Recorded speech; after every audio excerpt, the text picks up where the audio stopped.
Primeiramente, boa noite a todos. Eu não sei se vai ser colocado para vocês assistirem na parte da noite, né? Mas meu nome é André, gostaria de me apresentar. Meu nome é André, eu sou professor também da rede pública de ensino.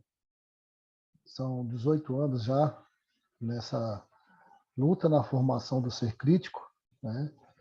E eu gostaria de agradecer ao professor Felipe por estar mais uma vez me dando a oportunidade de trazer essa discussão dessa temática, que é uma temática muito interessante devido aos avanços e principalmente do crescimento urbano, né, no meio urbano, né, consequentemente observando que a gente observa que esses avanços estão trazendo prejuízo, principalmente na parte da história de um povo, na identidade desse povo, para se manter essa identidade desse povo, né? É uma temática, conforme eu falei, muito importante, porque traz uma discussão sobre o nosso patrimônio, né, um patrimônio histórico-cultural, e é uma temática que está embutida na matriz curricular da escola pública, mas que a gente vê com pouco desenvolvido na escola pública. Tá? Então, nós vamos fazer uma discussão sobre, principalmente, o que é o patrimônio, né? E, principalmente, quais são os desafios e dilemas hoje em dia para proteger esse patrimônio. Eu vou pedir só desculpa, porque eu estou aqui utilizando uma outra plataforma que ainda estou na prática, né? Então, eu vou pedir desculpa que vou precisar de... Aí, não sei se todos estão me ouvindo, né, devido à questão dessa nova plataforma. Mas, conforme eu falei, nós vamos discutir sobre patrimônio cultural e os dilemas e perspectivas de preservação. Essa temática também é utilizada por mim.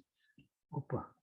Essa temática é utilizada por mim, né, no desenvolvimento do meu projeto de doutorado, só que eu estou trabalhando essa temática dentro das unidades de conservação. Tá? Primeiramente, quando a gente fala de patrimônio cultural, a gente também fala que o homem é um ser cultural. Como assim? O homem produz cultura. Quando ele começa a viver em sociedade, ele começa a produzir cultura, né? E quando ele começa a produzir cultura, a gente observa que surgem alguns ritos sagrados que são coletivos, surgem algumas comidas típicas que são produzidas de forma coletiva, um modo de produzir, né? E também modos de vida também que surge a partir daí essa cultura, né, desse povo. O Brasil, como a gente vê, é um Brasil diverso, né? São regiões onde apresentam culturas diversas. No sul, com a cultura gaúcha, né? No norte e nordeste, com a cultura nordestina, principalmente as festividades, né? E na região central, né? Na região sudeste aqui do Brasil, onde que a gente vive, no estado de Minas, a gente observa o nosso patrimônio, mas um patrimônio arquitetônico, apesar de ter também muitas festividades, né? Então, houve, a partir da formação da sociedade, há também a formação da cultura, né? Mas como que o ser humano consegue resgatar essa história ou manter viva essa cultura? Já pararam para pensar? Basicamente, a nossa história ela está associada à nossa memória, porque, na verdade, a memória é resultado das nossas experiências, né, que guardamos, né, e a gente não esquece. E existe a memória individual, como cada um de vocês existe uma memória individual. Um exemplo, a memória da família, o como que viviam a família de vocês, né? Só que associada à memória coletiva. Como assim? Dentro do seio familiar, você não vivia sozinha, tem os seus pais, tem os seus avós, que também auxiliaram na construção dessa memória coletiva.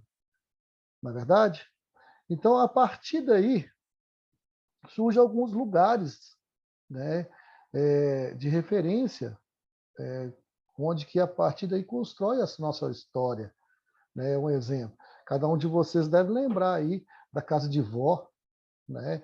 Um lugar importantíssimo que a gente tinha mais liberdade e o tanto que a gente aprendeu nesses lugares, né? E nesses espaços, constrói as relações, né? Relações de modo de vida, relações de costumes, como festividades, né? Igual na casa de minha avó, a gente reunia sempre com a programação do Natal, né? Então, para nós, da família, era muito importante essa reunião. E isso faz surgir a minha lembrança da memória coletiva, né? Então, a nossa memória, ela está associada ao nosso patrimônio. Como assim? Se quando você associa, cada um de nós temos o nosso patrimônio individual e cada um de nós constrói o nosso patrimônio coletivo. Igual um exemplo, quando eu dei o exemplo da casa da minha avó em relação à memória coletiva, eu observo o tanto que é importante esse patrimônio familiar, da união, do modo de vir, do modo de fazer a festa do Natal, das reuniões que eram constantes, né? Então surge a partir daí o nosso patrimônio, tá? O que é patrimônio, então? Bem, na verdade, então, o patrimônio são bens e heranças que são transmitidos, né, de gerações, de pais, filhos, né? E o patrimônio de uma nação está relacionado às expressões materiais e espirituais. Igual eu resido na cidade de Oliveira, e nós temos aqui um riquíssimo patrimônio associado à memória coletiva, associado à história coletiva, questão dos negros. Então, nós temos aqui uma festa de Congado que é lindíssima, né? Então, é o nosso patrimônio da cidade de Oliveira, né? E tem também a questão das expressões que surge a partir do Congado, tem a questão espiritual que tem e resulta da partir do Congado também. Então, estou dando um exemplo, né? O patrimônio, ele como são bens, pode ser bens materiais e imateriais, né? Que são bens materiais? São bens que a gente consegue poupar, então pegar, né? Tocar, e bens imateriais que têm a ver com o nosso sentimento, com os costumes, as comidas típicas, que para a proteção desses bens, eles foram tombados, né? Na verdade, não são derrubados, são tombados, porque, na verdade, tudo é registrado na Torre de Belém, né? A Torre do Tombo, né? De Portugal, né? E tudo era registrado. Então, o nome tombamento vem dessa questão de registrar. Tá? E esse patrimônio, hoje ele é registrado no livro de tombo, né? Ou, se não, no livro de registros das festividades. Né? Então, eu trouxe aqui uns exemplos de bem material. Um exemplo são as igrejas, as culturas dos profetas, né?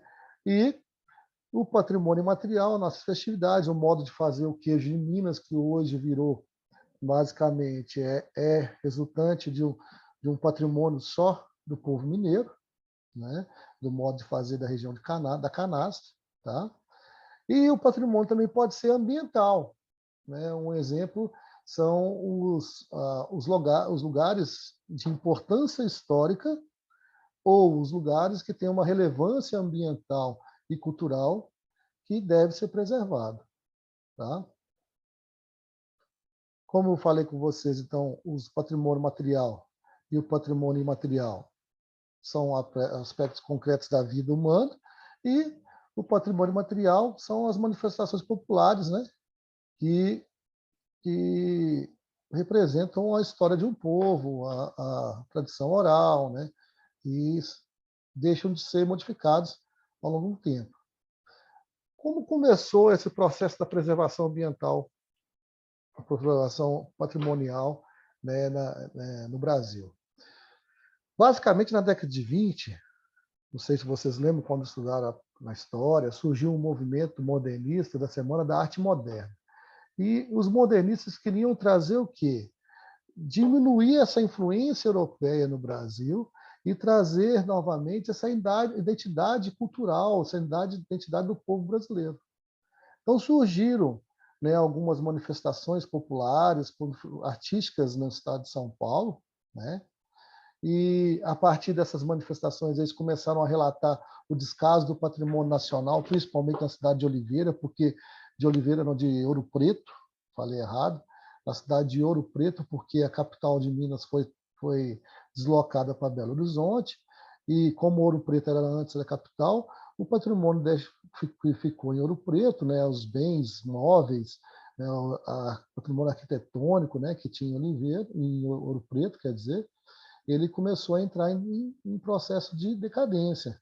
Então, esses modernistas começaram a lutar para a preservação, né, desse patrimônio, principalmente da história do Brasil. Um dos precursores foi Mário de Andrade, que surge com propostas preservacionistas, né, de basicamente fazer a população conhecer e explicar a identidade brasileira através da arte, da ciência e da literatura. Então, a partir dele surgiu Tarsílio do Amaral, Oswald de Andrade, que é o irmão dele, o Carlos Drummond de Andrade, né? Então, são artistas da época que propuseram a resgatar essa identidade cultural, essa identidade do povo brasileiro. Quando o Getúlio Vargas assume o poder na década de 30, ele dá o pontapé em 34 com a Constituição de 34, com as políticas de preservação. Então, ele começa a criar, além do patrimônio cultural, também do patrimônio ambiental, ele cria leis estabelecendo essa política de preservação. Né? Então, lá na Constituição de 34, diz o seguinte, que o Estado e a União é dever desses dois órgãos públicos, desses dois níveis, né, de poder, né, proteger as belezas naturais e os monumentos de valor histórico-artístico. Né? Foram criados, a partir daí, os órgãos de proteção, que é o SFAM, Serviço de Proteção Histórico Artístico Nacional, né, que hoje é o IFAM, Instituto Patrimônio Histórico Artístico Nacional, que tem uma atuação de proteção, né, que é um órgão do governo federal de proteção do patrimônio cultural no Brasil. No estado de Minas, nós temos o IEFA, Instituto Estadual de Proteção Artístico, Histórico-Artístico, Histórico e Artístico, né, que é do estado de Minas Gerais. E cada prefeitura também possui seu órgão de proteção, que é o setor de patrimônio, né? E dentro desse setor de patrimônio também tem um conselho de patrimônio, que também tem uma atuação muito grande na proteção desse patrimônio municipal, tá? Onde que é feito o tombamento, onde que é feita as discussões em relação à questão dos bens que serão tombados, e a partir desse tombamento surgem algumas leis que beneficiam o município em relação à questão da proteção desse patrimônio, que é a lei, no estado tem a lei Robin Hood, onde que o município que protege os seus bens culturais, ele consegue uma arrecadação para ser investido na cultura, ou para a proteção, ou para a divulgação e manter essa cultura.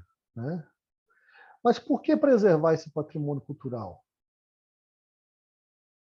Basicamente, se a gente for observar, o patrimônio ele conta a história local. Né? Um exemplo é a partir dessa história local que a gente consegue conhecer como vivia a sociedade dessa época. Né? E isso torna o nosso patrimônio. Tá? Então, a gente consegue observar as mudanças, transformações no plano local e regional que ocorreram na sociedade. Além disso, a proteção do patrimônio leva ao exercício da memória e da preservação, o que contribui para o desenvolvimento também da comunidade. Por quê? A comunidade que preserva a sua história, ela consegue também enxergar o tanto que ela é importante na história nacional. Só que para isso acontecer também, acontecer essa preservação, a preservação incentiva o sentimento de pertencimento ao espaço, onde quanto mais sentimento você tiver pelo seu espaço, pela sua cultura, né, de preservação, mais você vai querer preservar, mais você vai valorizar. Tá? Então, esses são os benefícios da preservação do patrimônio cultural. Agora, o patrimônio ele vem enfrentando alguns problemas, né, que são dilemas hoje em dia na preservação, né? Principalmente em relação à especulação imobiliária nos centros urbanos, a quantidade de prédios que são construídos, né, nos centros urbanos, consequentemente estão derrubando o nosso patrimônio. Né? Nos sítios arqueológicos também que a gente observa os avanços de grandes empresas, tivemos um problema, né, há pouco tempo, uns 2 meses, em relação à questão da construção de uma empresa em cima de um sítio arqueológico. né? A questão da especulação imobiliária em relação à questão também de outros setores dentro de bens tombados, né? Lugares onde tem bens tombados, né? E isso, consequentemente, e são problemas que a gente observa hoje em dia, né? Um exemplo aconteceu nos sítios históricos, né? Que de Salvador e São Luís, né? Principalmente na região de Salvador e São Luís, onde que estavam em estado de degradação, né? E a população cresceu, o centro urbano ficou totalmente desocupado, né? E esse centro urbano desocupado, consequentemente, levou esses imóveis a ficar arruinados, desocupados, e levou em estado de degradação, onde que a população, os donos de imóveis, não tinham condição de manter. Não, ou falta políticas públicas, igual a gente fala, de ausência de políticas públicas municipais para incentivar essa proteção, ou os recursos públicos são insuficientes, mas no estado de Minas ele consegue reverter uma grande quantidade de recursos para as cidades, para a proteção. Tá? E o mais importante que a gente vê também, a população não valoriza a sua própria história, a população não tem interesse de preservação dessa própria história. Tá? A gente vê isso também em algumas comunidades, onde que o progresso é mais importante em relação à questão da sua própria história. Tá? Algumas cidades trabalham com educação patrimonial, que é uma das coisas que vocês estão fazendo aí, né? Vocês estão conhecendo a temática do patrimônio, né? Para desenvolver, basicamente, hábitos de valorização das manifestações culturais que existem nas regiões onde que vocês residem, né?